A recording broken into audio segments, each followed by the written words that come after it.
Coming up, the Dodgers sweep a big rival and the Red Sox get swept on the big day for Big Papi. This is Locked On Now MLB.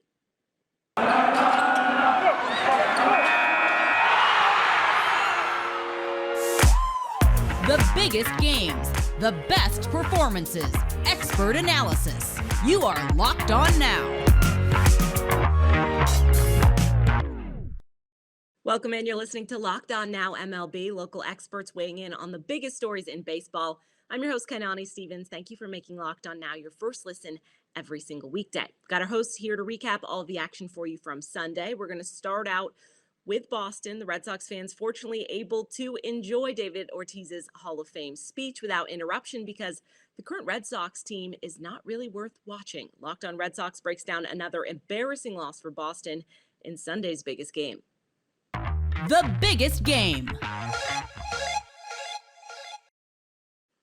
Back-to-back Jacks kicked things off in Seattle as the Astros led early, never looking back. Locked On Astros has more after a 3-game sweep against the Mariners.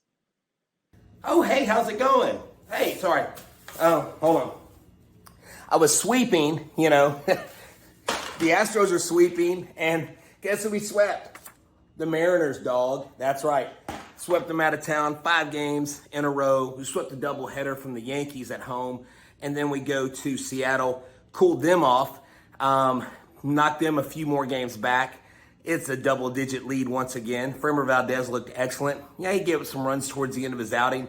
16th straight quality start. Jose Altuve, first pitch of the game. Home run. Boo more, please. Thank you, dog. And then Jeremy Pena, back-to-back Jacks. They end up winning and scoring 8 runs. And really, there was no competition. They haven't given a lead away to the Yankees or the Mariners in any of those 5 games. They've led every game, every inning. Stay tuned into Locked On Astros. We're your team every day. Go Stros. What's up, dog? The Rockies looked like they had things in the bag in Milwaukee, but a late-game rally proved very costly. Locked On Rockies goes over what happened against the Brewers. Rock on Rockies fans, Paul Holden here from the Locked On Rockies podcast. That's one the Rockies have to win. We can now say that about 2 games in this series for the Rockies. They should be in a position to go for a series win on Monday, but unfortunately their pitching staff can't help out the Rockies as they bounce back in this one multiple times and score a ton of runs on the road, which we all know they don't do a lot. The pitching staff needs to be better. There needs to be sharper innings. You need more from someone like Chad Kuhl, who has had such a good year, and Austin Gomber even had a pretty nice part in relief there. That one got out of hand, just like they got out of hand late in the games into the first game of this series. So unfortunately, a really tough loss for the Rockies, but still a position not to get swept, but 3 straight losses to start the second half. That's going to make it harder to get back to 500 as the team is now officially, again, 10 games below 500. We'll be breaking it all down right here on Locked On Rockies. Dylan Cease proving he probably should have been picked as an all-star. He pitches another impressive outing for Chicago. Locked On White Sox has more on the win over the Guardians.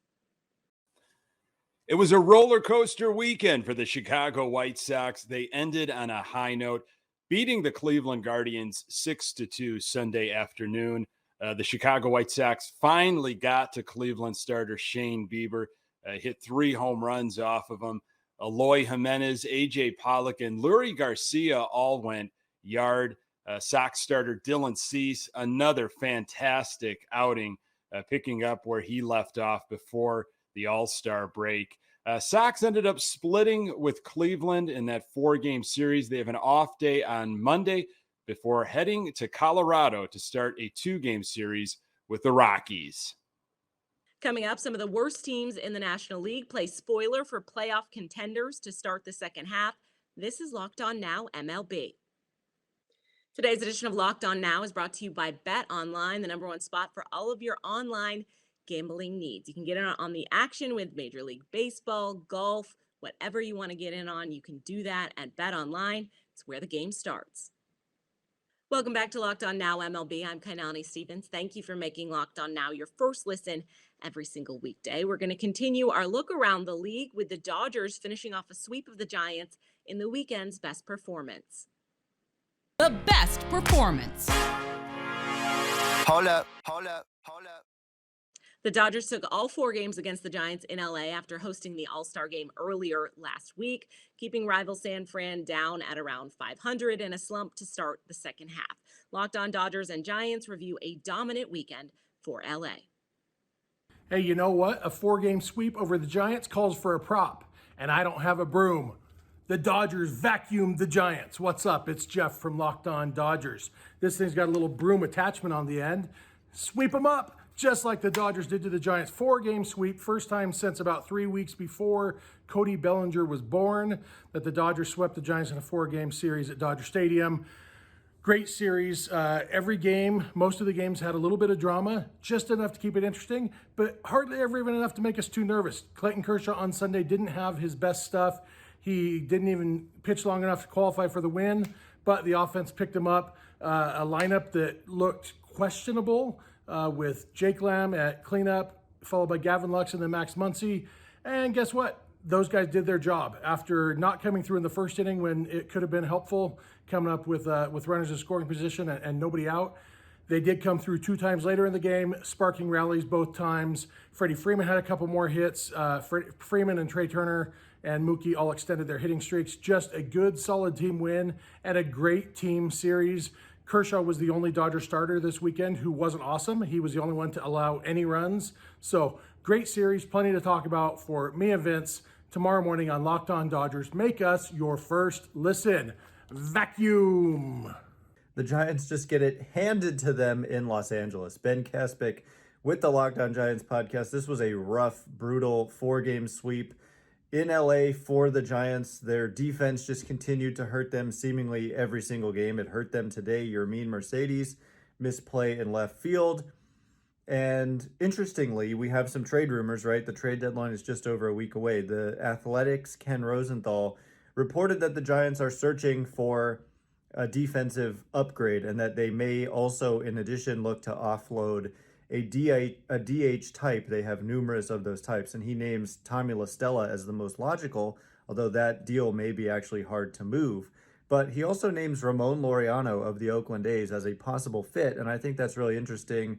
Laureano is just coming off a PED suspension, but has historically been a good defender by some metrics, not as good by others, so a little bit unsure about exactly where he stands defensively. But he's a guy who could help you now and also help you in the future because he's under club control through 2025. So I think that is probably the type of move that does make sense for the San Francisco Giants, one that is present-oriented but also future-oriented. So we'll talk about that. We'll talk about the game and what went wrong in LA on tomorrow's Locked On Giants, where it's your team every day. The Los Angeles Angels sprayed 13 hits against the Braves and got 9 runs in an easy win to avoid a sweep. Locked On Angels says LA's attacking at the plate let it get out to an early lead. Well, for the first time in a long time, we can finally say it. Light that baby up. Oh, man, it feels good. What's going on, everybody? It's John from Locked On Angels. The Angels come away with a big win against the Braves, 9-1, after dropping the first 2 of this 3-game set against the Braves.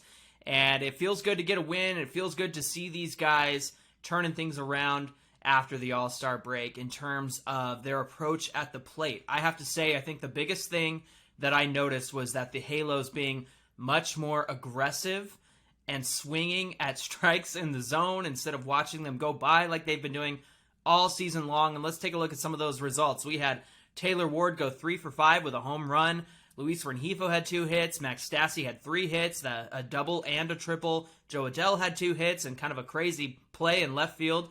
And then Reed Detmers went 5 innings strong with no earned runs, and that was great to see. He's become a different pitcher since he's come back from AAA. So Mike and I are going to talk all about it on Locked On Angels. We're going to do a mailbag, so get in our mailbag, and we'll be wherever you get your podcasts or on YouTube, and we'll see you there. The Rangers offense unloaded on Paul Blackburn as Texas routed the A's in Oakland. Locked On Rangers details how their team got it done.